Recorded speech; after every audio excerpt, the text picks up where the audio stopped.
السلام عليكم ومرحبا بالكل. أنا إياد جادو، واليوم حلقتنا بتحكي عن BMW E30 أو بوز النمر زي ما بنحكيها بالأردن. هاي السيارة كل الشباب أو أغلب الشباب بحبوا يركبوها ويشحطوا فيها. بهاي الحلقة راح أحكي لكم شو بيكلف تعديلها عشان تشحط فيها زي ما بتشوفهم بشحطوا فيها بالحلبات. راح أحكي لكم شو بيكلف تعديلها لو أنت حاب السباقات وحاب تعمل سبيد تيست أو دراج ريس فيها.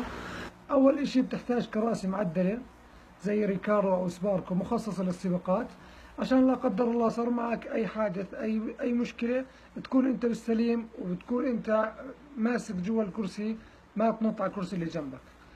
تاني إشي عندك زي ما أنت شايفين بالفيديو هذول ديسكات مهوية عشان يكون في عندك بريك سريع أسرع من البريك العادي اللي هو من الشركة الصانعة.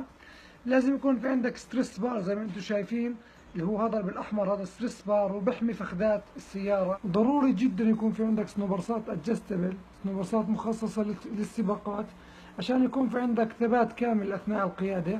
لازم يكون في عندك جير بوكس مناسب لقيادتك، يعني اذا انت مثلا بتحب التشحيط. ضروري جدا يكون في عندك باك اكس ريسنج، بيساعدك كثير بالدريفت او السبيد. يعني هاي امور بسيطة جدا انا حكيت لكم اياها. لازم تكون في اي سيارة معدلة يعني واحد هاوي تعديل، لازم يكون في هاي الامور موجودة بسيارته. يعني بدناش نفوت في تفاصيل كبيرة، هاي امور بسيطة جدا.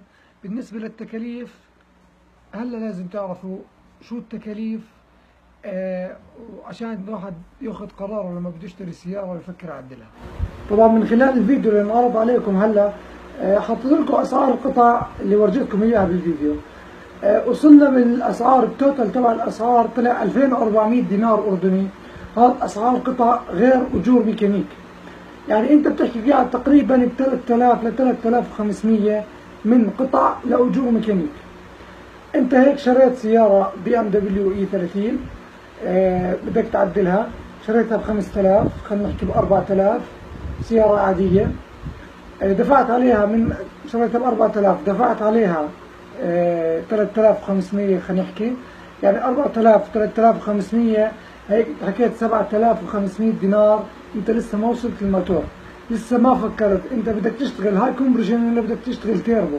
بدك تكون سوبر مان بين السيارات الموجودة بالمكان اللي انت موجود فيه، او بدك تكون مميز بين هاي السيارات، ولا بدك تكون بس زي هيك.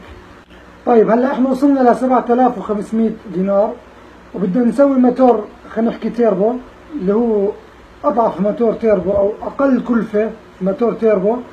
هاي كمان 5000 دينار، يعني احنا وصلنا ل 12000 دينار على سيارة عادية بالنسبة للسيارات المعدلة. فبعد هذا الكلام وبعد هاي الارقام، اذا انت لسه مستعد تعدل سيارتك، في نقطتين لازم احكي لك اياهم. اول نقطة انه بس تخلص سيارتك راح تكون كثير مبسوط وما راح تفرق معك شو التكاليف اللي انت دفعتها. بس النقطة الثانية واللي هي الاهم، انه